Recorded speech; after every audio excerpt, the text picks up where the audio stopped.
people that in his camp told me, oh, he wasn't himself in that training camp. Yeah, because I scared the shit out of you. And I'll scare the shit out of you again. That fear, I told you, humble yourself before I do it again. Spank him. That's what I was visualizing, just spanking him. Like just on his bare ass with my hand. To his ass welts. In a surprising twist, Devin Haney says he wants Ryan Garcia to beat Mario Barrios, so their rivalry can move straight into a long-awaited rematch. Ryan Garcia was actually one of your biggest cheerleaders on Twitter. He was hoping you would win. He even bet $50,000. He said, let the stars align, because now you are a world title champion, and he's going to be facing Mario Barrios for the WBC title, potentially setting you guys up for a nice unification fight. Is that the fight that you want? Of course, that's redemption. So same way he was rooting for me, I'll be rooting for him. I want him to win, and I think that it will align, and it will be a massive fight. Meanwhile, Benn delivers a blunt reality check on Ryan Garcia, saying the boxing world simply can't rely on him anymore. Ryan Garcia is great for boxing. I think he's a liability. I think he's a loose cannon. I think he's unpredictable. Could say unprofessional. But ultimately, he's sheer entertainment. Gifted. He's got great hand speed. He's athletic. He's young.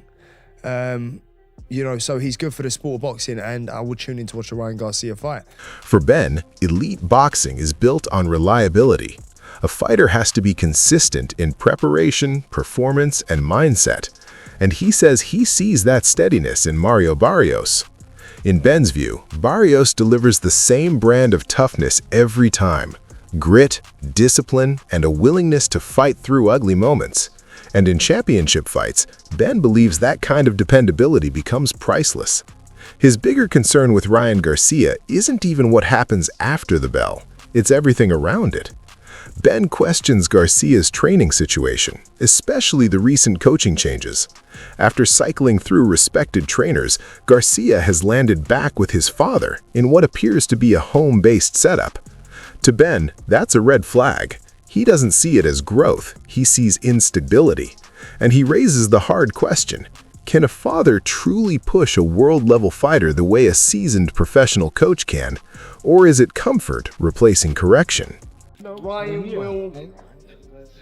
Oh man, I think Barrios can do it. I just think Ryan's a liability. I just don't know what to expect. And I feel like in a game where you have to be consistent, Barrios is consistent. The consistency beats anything else. But I think I'd like to do Rolly in May. Rolly in May at the O2 Arena. I think so. I think it sells at the O2 Arena in a couple of days. How certain is that for the Rolly fight? Because I know you said I will still take Ryan in May, but Listen, if Ryan has to win first, so we can do Ryan in May or Ryan in June, July in a stadium in London. If not, then we do Rolly in May. And then I win, obviously, and then we unify with Ryan later on in the year. So it just depends on how Ryan gets on. If he can go Cinco de Mayo, 3rd of May, I believe it's the actual date, then... Don't offend us now. Yeah, sorry. If we can do it Cinco de Mayo, pues lo podemos hacer entonces. Okay.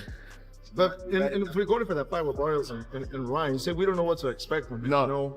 Why do you say that? Because I know how hard it is to go through adversity that he went through. And if you haven't got good people around you,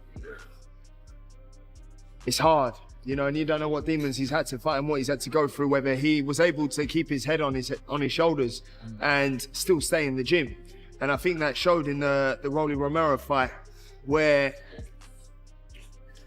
he wasn't prepared. Is he prepared now? He looks unbelievable in the Haney fight. He smashed Haney to pieces. So hopefully he pulls himself together, or has pulled himself together. The fact that he's training with his dad in his living room doesn't give me good signs. I wanted to ask you that. When Benn compares the two fighters, he draws a hard line. He frames Barrios as a proud Mexican warrior, someone who carries himself with dignity and fights with a deep respect for legacy. In Benn's eyes, Barrios is chasing something lasting, With Garcia, Benn has doubts about priorities. He worries Ryan is juggling boxing with influencer fame, chasing attention and engagement while the sport demands sacrifice and focus. Benn admits Garcia has shown flashes of brilliance, but he remains skeptical.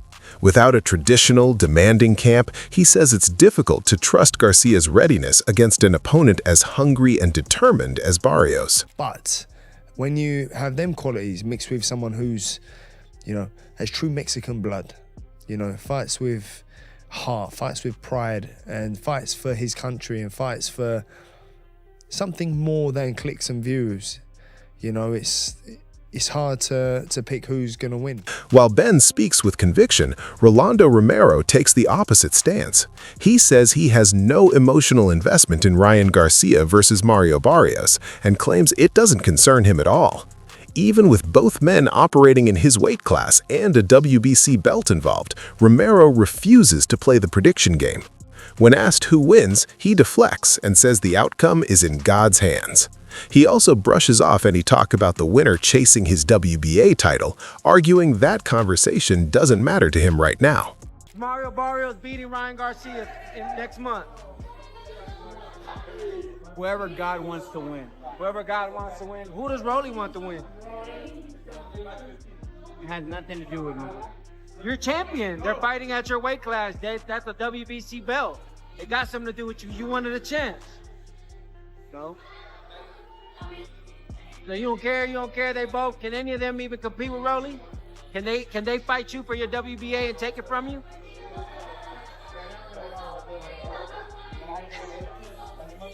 Mikey Garcia gives a more technical read, saying this fight is hard to predict because it hinges on one question: which Ryan Garcia shows up? If the explosive, fast, powerful version arrives, Mikey sees a clear path to victory. Ryan's athletic gifts are real, and at his best, he can overwhelm opponents quickly and change a fight in a blink. But Mikey doesn't dismiss Mario Barrios. He reminds people that Barrios is the champion, and that he brings real experience at this level, experience that matters when things get tense late.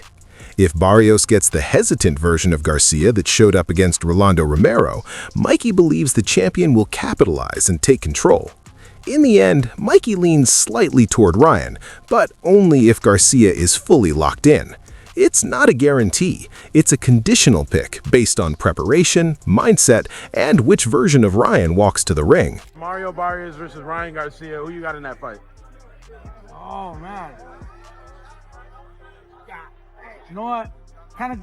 It's a difficult decision because it depends on what Ryan shows up. If the explosive, fast, and strong Ryan shows up, he's got a really good chance. He's got it. He's the champion. However, if Barrios got the belt, Mario Barrios uses his experience, which he has, and we see the Ryan that fought Rollies, for example, right, then Barrios would win. Okay, so it kind of falls on Ryan, which Ryan shows up to fight. If Ryan's on his game, you got Ryan? I got Ryan. Showbiz the Adult pulls back and frames this fight as a battle for relevance. In his view, neither man can afford a third professional loss. It's not just about the belt, it's about staying in the conversation. He also spotlights a key subplot: trainer Joe Goosen. Once in Garcia's corner, Goosen now stands with Barrios, carrying detailed knowledge of Ryan's habits, weaknesses, and tendencies from countless hours in the gym. But Garcia knows Goosen too. His systems, his patterns, his tells. That mutual familiarity, Showbiz argues, turns the matchup into a tactical chess match, not just a shootout. Ryan Garcia much to counter. He was very patient, and he's a hard hitter. And it was his power and his patience that made Ryan Garcia reluctant. Mario Barrios isn't really a patient fighter, right? And to me, he's not an extremely busy fighter either. He's just a consistent paced fighter, right? Textbook, bam, bam, boom, 1, 1, 2, 1, 1, 1, 1, 1, right? And I think those are going to give Ryan Garcia many opportunities to counter. And here's my prediction. I think Ryan Garcia knocks out Mario Barrios. Hit the Tyson Bell. And I'm going to place a bet, and I mean a big bet. And not to let the cat out the bag, but I have a very special way of placing this bet. And I'm not going to tell you guys. I still got to get everything together. If this all works out, I'm going to have a very special way to place his bet. So you guys, make sure you stay tuned. But I'm going to place a bet on Ryan Garcia knocking out Mario Barrios under 3 rounds. Timothy Bradley goes a step deeper, saying the real X factor might not be either fighter, but the man in the corner. He views Joe Goossen's presence with Barrios as a potential game changer. Having coached Garcia before, Goossen understands the subtle technical flaws that often only show up in training and later under pressure. He knows how Ryan reacts when things get tense and which habits surface when rounds start slipping away. Bradley calls that insider knowledge a weapon. In his view, this fight is layered with strategy and information. Goossen has watched Garcia spar, studied his routines, and seen his response to adversity. That familiarity could help Barrios anticipate patterns instead of reacting blind. I think, again, let's go back to the trainer. I think it's going to favor Barrios, the fact that he knows that his trainer knows Garcia. It's going to favor him. He's going to know, the approach, on how to get to Ryan Garcia. He's seen him in sparring, for a couple of years. He's worked a couple of Ryan Garcia's fights in Goossen. So, that's going to be very beneficial because he has inside information on Ryan. That's it for today. Stay tuned. See you next time.